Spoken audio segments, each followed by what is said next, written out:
Hi, my name is Danielle Neely, and welcome to the Industry Edge podcast, where we talk with leaders working in and for some of the hardest working industries, such as manufacturing, distribution, construction, and more.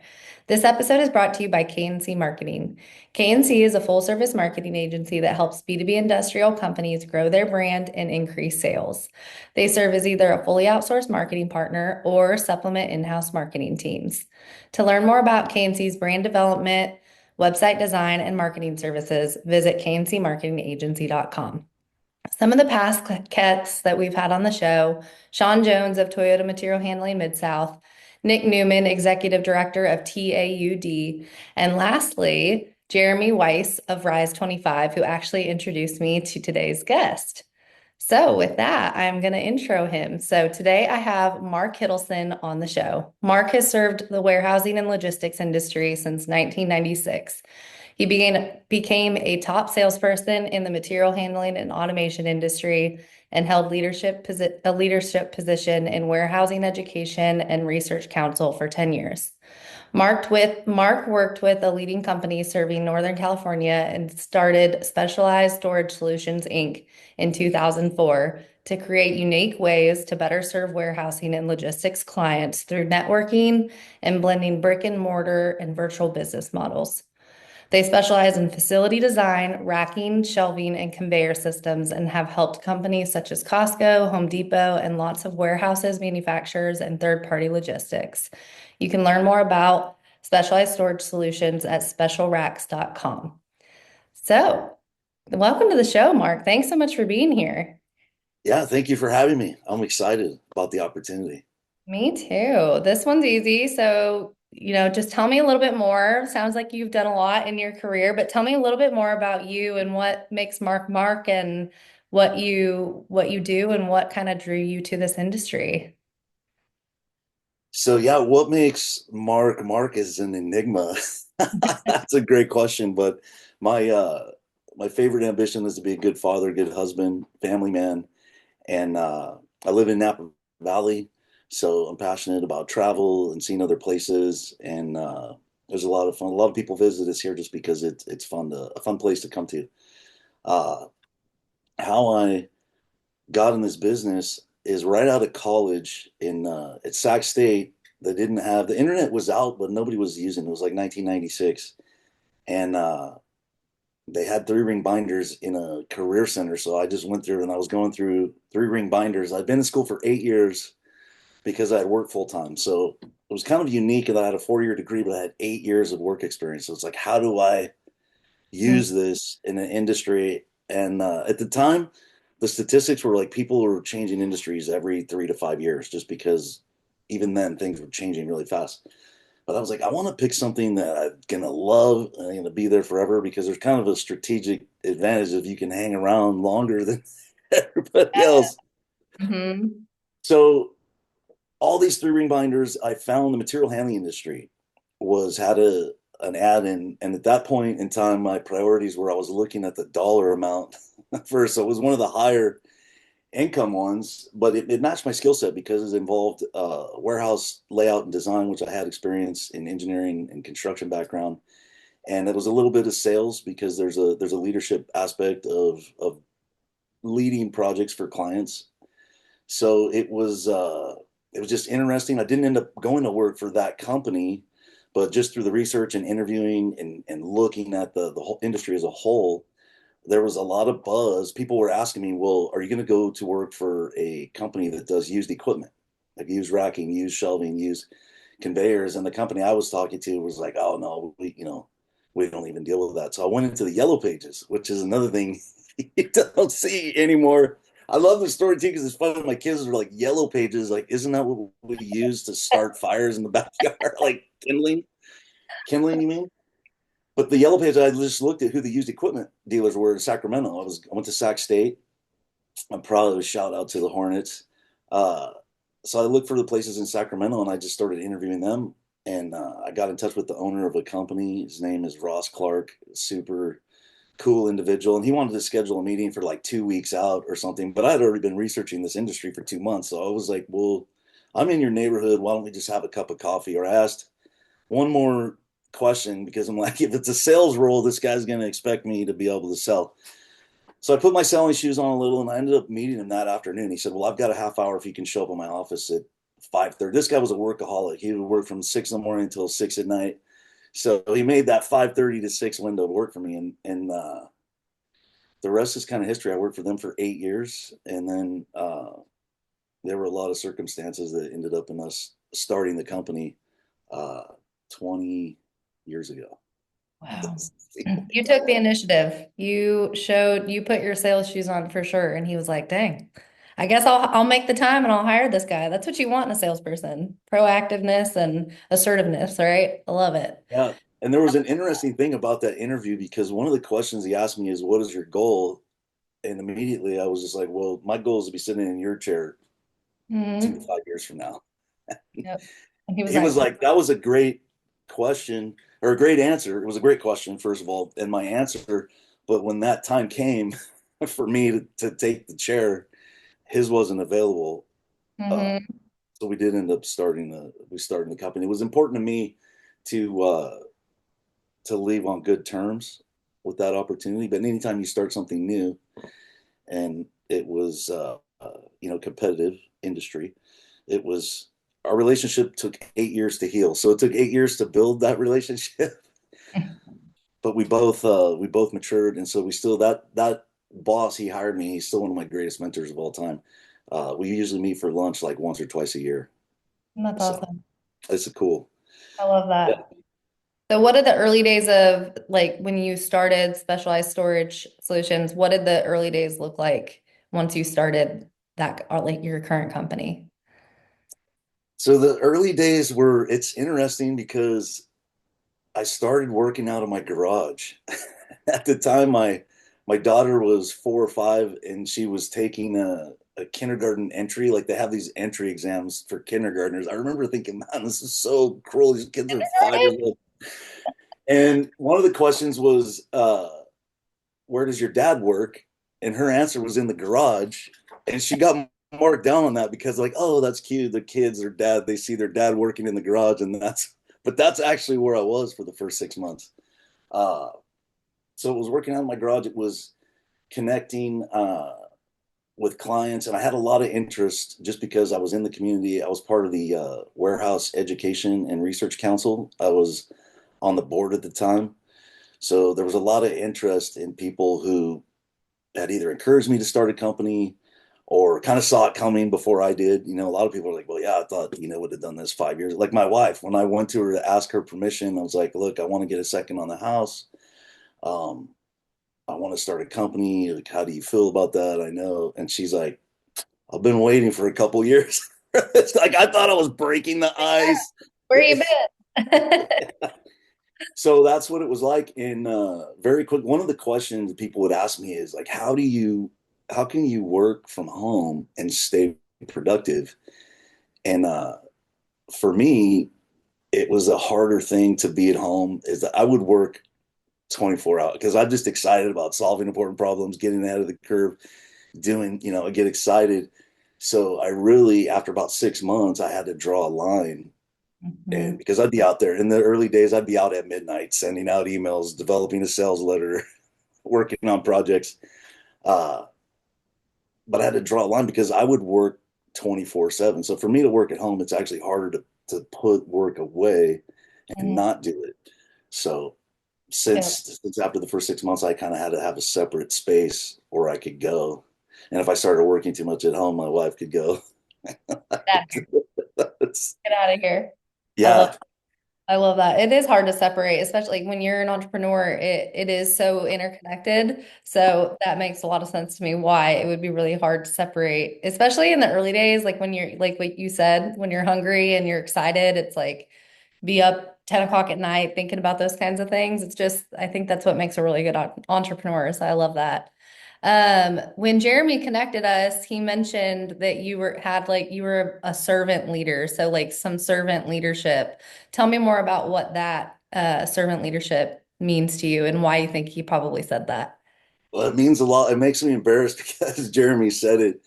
I'm not embarrassed. Proud is another word, but just kind of shy about it because if I think of the one thing that I need to improve in is being a servant leader. So, for me, what that means is putting in, and for us, just to kind of create a context, we're leading projects. So for me, first of all, I said it starts at home. Like I want to be a good leader at home. I want to be a good example to my kids, and I'll be the most critical on myself. There, I was more. It's a good opposite because I was more of like an authoritative leader. It's like, yeah, I'm still a servant, but I'm bigger than you. I have all the money, so you have to do what I say. But even at home, I try to be more of a servant leader where we're really trying to collaborate, to get their best self into the world. And as I've gotten older, and my kids are grown up, I'm better at it, but it's kind of too late.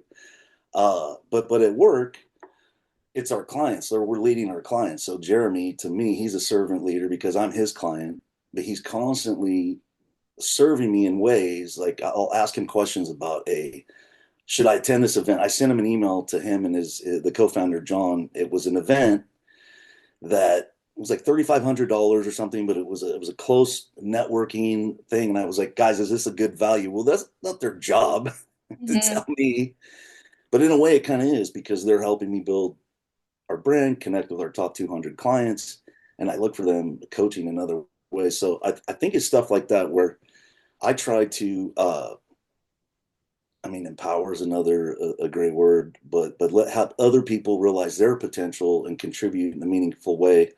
Uh, and it's our team, it's our vendors, it's our strategic partners, and we don't have formal authority. Like if it like Jeremy doesn't work for me, I don't work for him.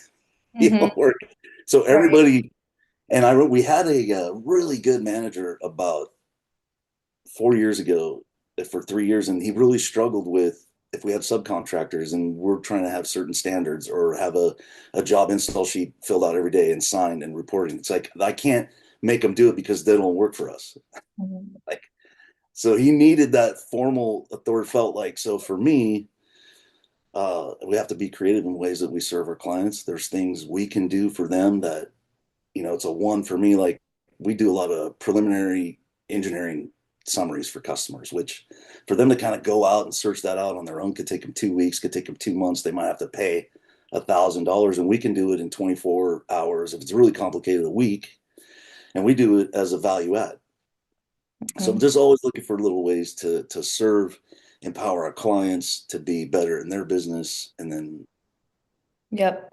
kind of it's an ecology. I like to say it's an ecology, an ecosystem of people that just serve each other. So Yep. And it's like it's if you can have the mindset of you're giving value and you're trying to help somebody and you don't have to think what's in it for me, I think having that mindset is huge of just and that's something that you mentioned and I've noticed with Jeremy and it seems like you have a lot of those qualities as well, but Jeremy and his business it's like he just connects people with good people and people that he thinks could help serve each other. And that's all he does. And look at what it's done for his business. It's like he always says, he's like, I don't do stuff to get something out of it. I just connect good people with good people. And then if something happens down the road, great. But it's such a under recognized way to grow a business is just getting, connecting people with other people and just being a good person at the end of the day. I love that. That's amazing. Okay, shifting gears a little bit. So warehousing and optimization of facilities can have a really big impact on, business operations, obviously, businesses' overall profitability, the way things move in and out of a facility. But it also has a really big impact on the people that are doing the work within those warehouses and environments. Can you tell me a story when you or your company, have done work for a customer that had kind of a greater impact on the people that work there or the person? Do you have a story that you could share? there's so many. I love the transformation. The people, there's usually a sense of pride. Like the projects we work on, we're normally working with what warehouse managers, operations managers, and they have a vision to create, more organization, more safety.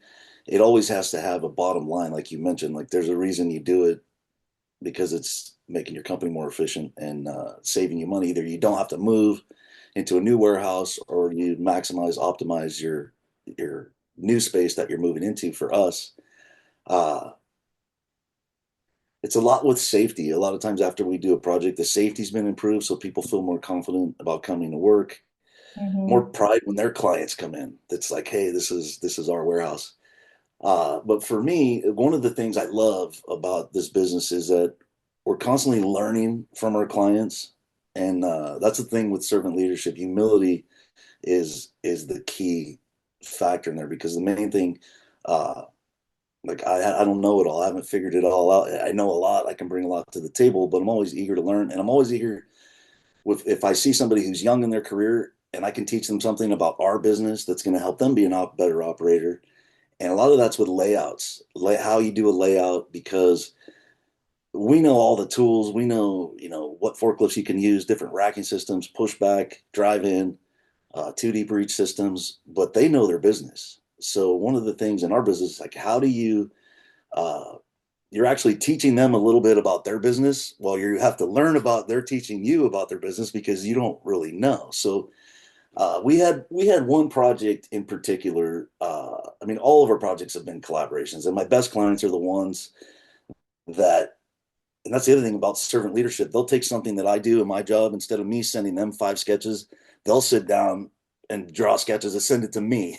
Yep. So I like it when that's happened, because they've kind of looked at how I've done it. Like a lot of my clients, I've had them send me sketches, and I'm like, dude, I'm gonna have you start doing because they're just better at it.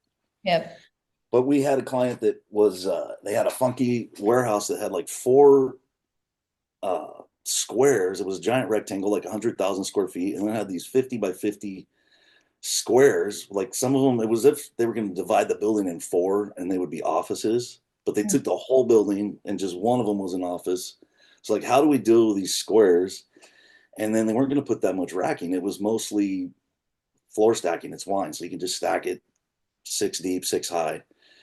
And he had the idea to put the racking down the center, which most warehouses don't. They just by default, they say we'll put a little bit of rack, just line it along the walls, just Mhm. kind of have it out of the way.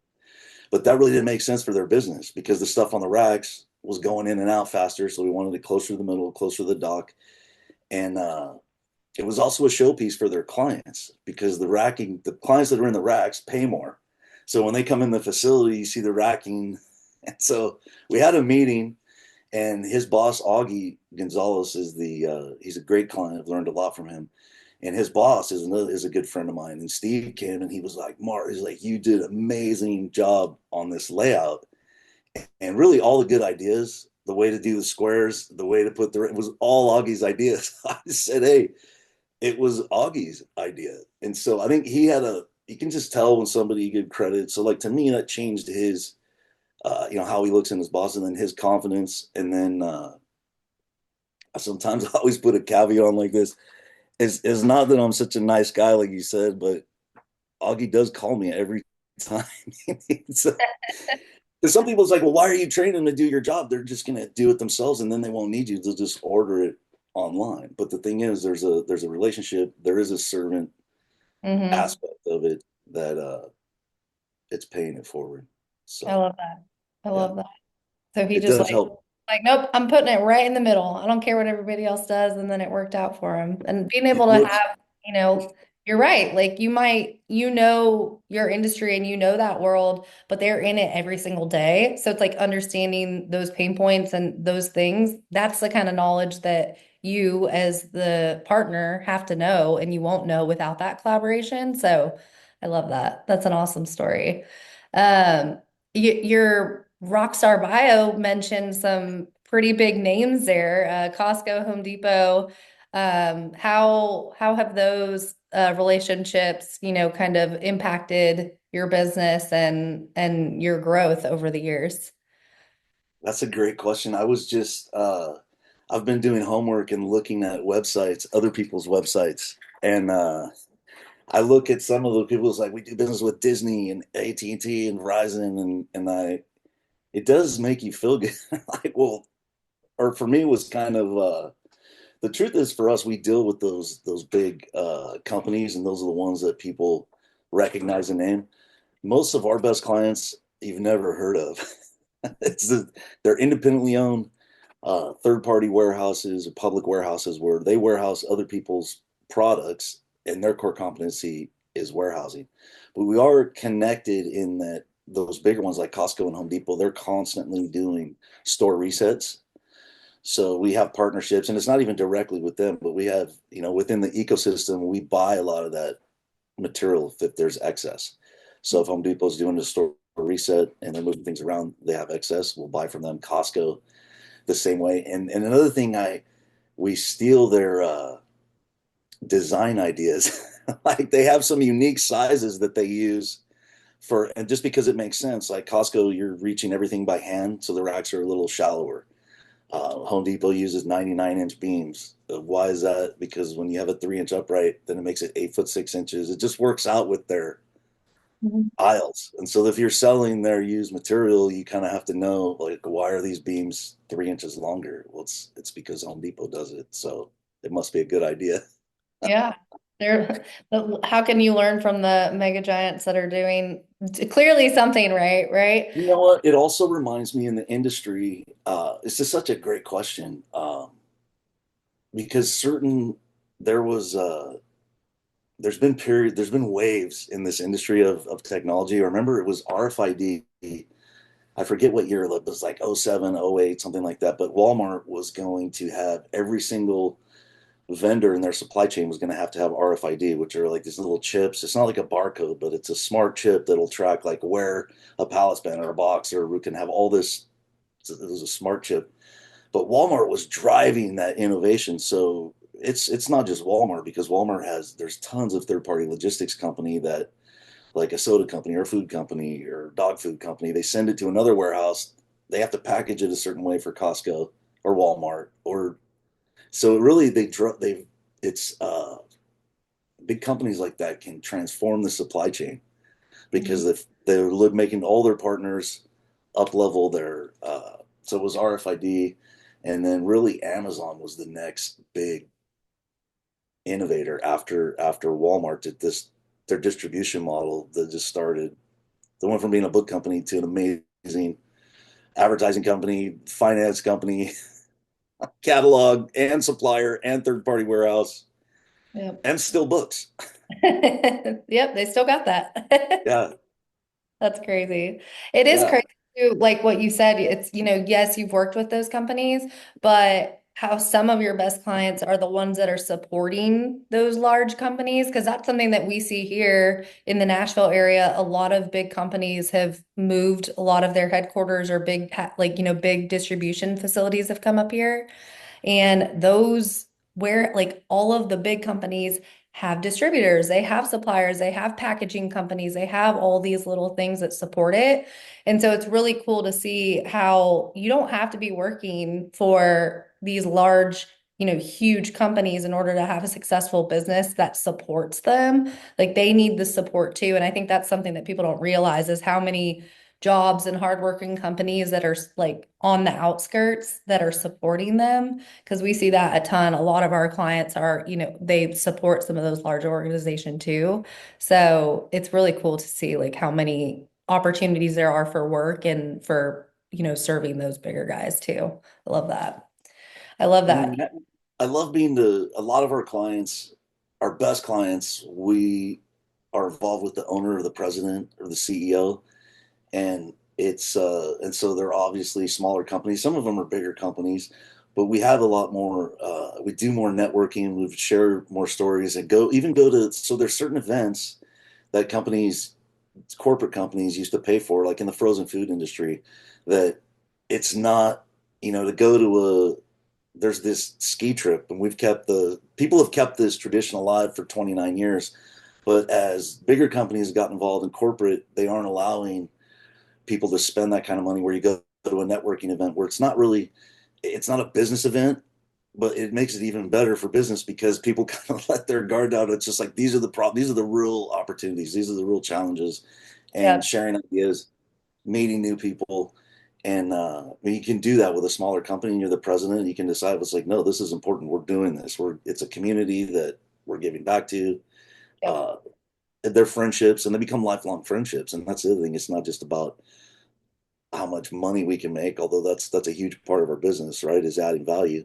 But it's the friendships and relationships, and then it's fun to meet at a vacation destination resort for our official meetings.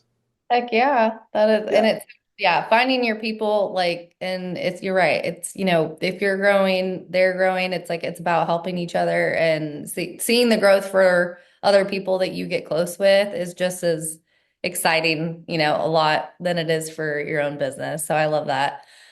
You mentioned that Amazon was a book company. I can't say that I knew that that's how Amazon started. So Oh, that was really? a fun fact for me, but.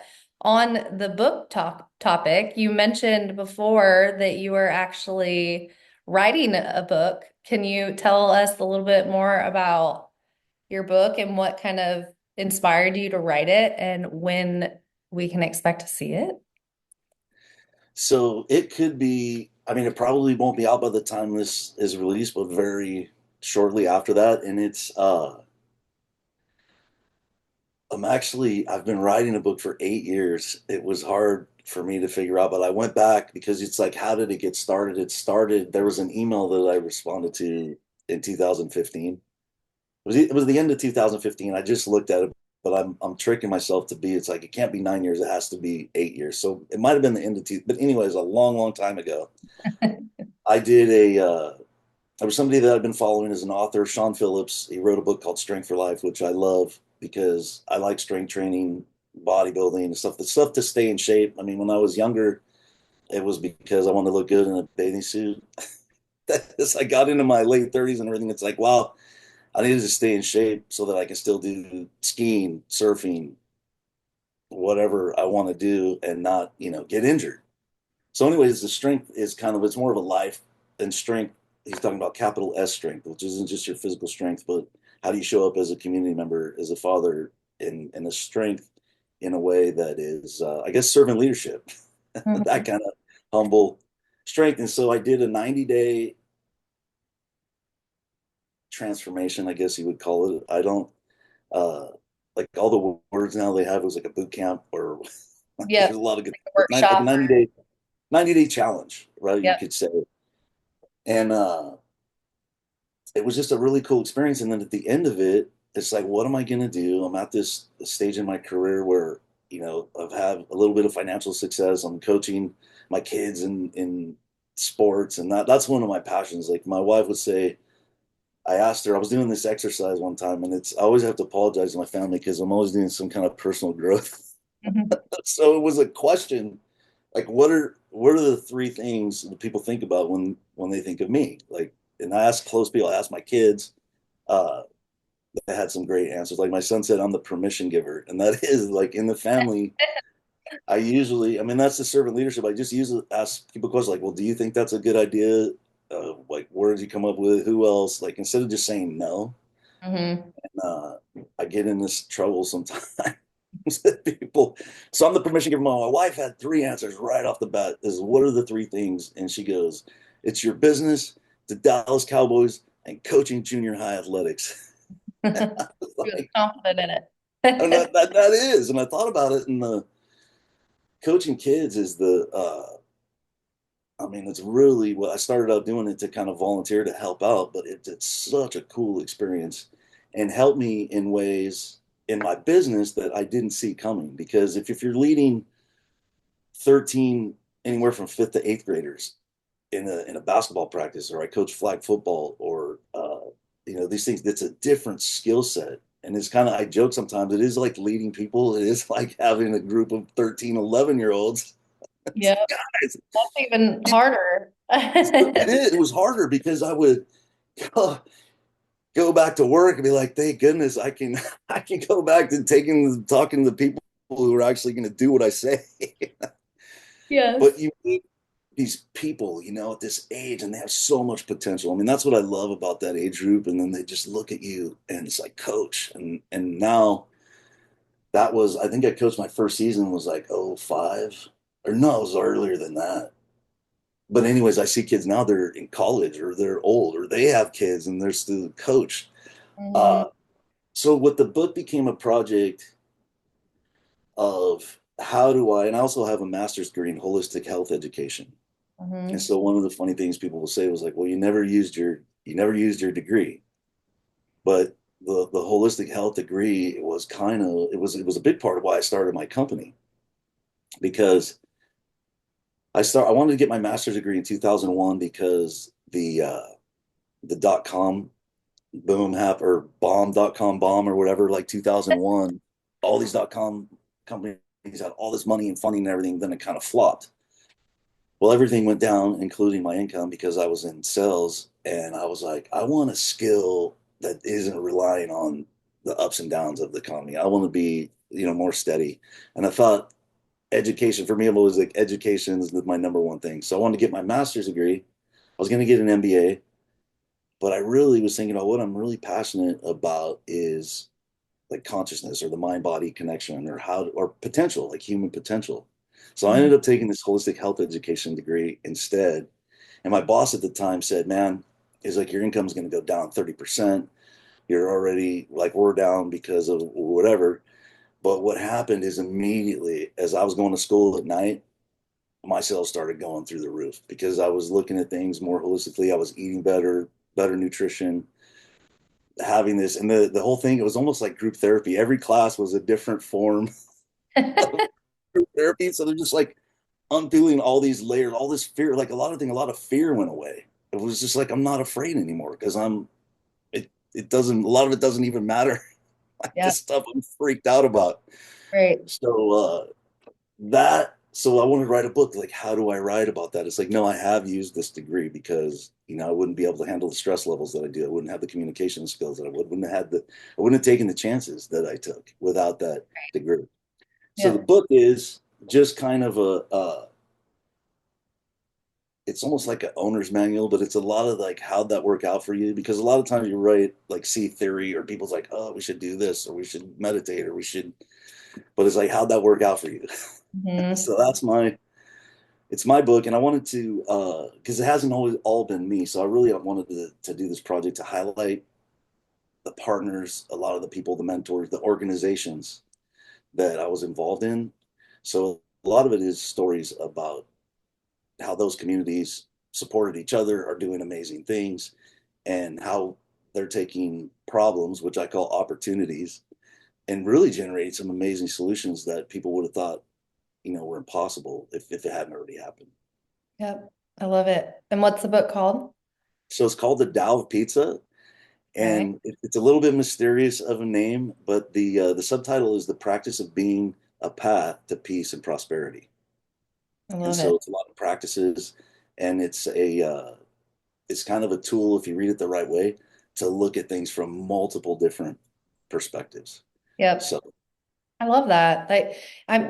That's what I tell my team too, of like, if you're not good here, like if you're not all there, that you're not going to do a good job and you're not going to be as sharp as you normally are. Like exactly what you're saying of if you're not taking care of your body, if you're not taking care of what you're putting in your body, you're not going to be the best version of yourself. So I think it sounds so, people are like, oh, okay, like, got to take care of yourself to do good, but it's so true. Like it affects everything, especially as, a business owner, you're like, if you've had a rough day, if your kids are sick, all those things have a part to play, and you have to take care of this part first in order. And I think you're right too, of don't sweat the small stuff as much. Like look at it as an opportunity versus a problem, because a lot of the time we make up these scenarios of what's going to happen and make yourself all worked up about something that's never going to happen. So if you can come up with practices to, limit those kinds of anxieties, that's huge.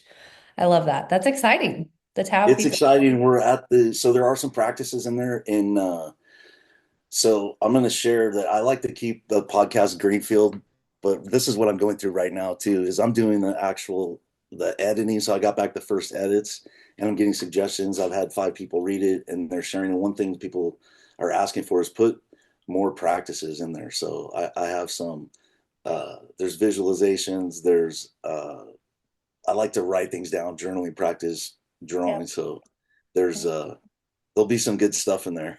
Awesome. I'm excited to read it. Well, To wrap this all up, we've been talking with Mark Hiddleson, owner of Specialized Storage Solutions and author of the Tao of Pizza. Mark, tell us where we can learn more about you and your company and your book and all the things. So to learn about the book, you can go to the Tao of Pizza.com, and I'll send you a link to it if Mhm. you put it in the show notes. Our company website is specialracks with an s.com.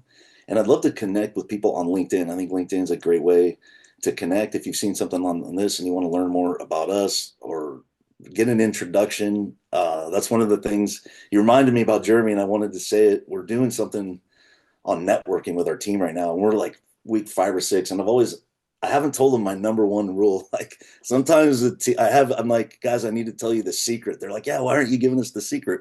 And the secret is, if you want to get a lot of referrals, is to give a lot of referrals. Yep. And I've completely forgot. I know that, but I haven't been teaching that. And you bringing that up. So if you want a referral from me, you know what I mean. If you think I can introduce you to someone or anything, let's connect on LinkedIn. And yeah, Tao of Pizza. Thank you. I also have the Tao of Pizza podcast too. So on our blog, on our webpage, or you can look at any Spotify or anywhere you listen to podcasts, you can check out the Tao of Pizza podcast, which is the same name as the book. So they're kind of related. I love it. I love it. Branding, cohesion. I'm all about it. You know that. Awesome. Well, Yeah. thank you so much for being here today. I appreciate it. This was great.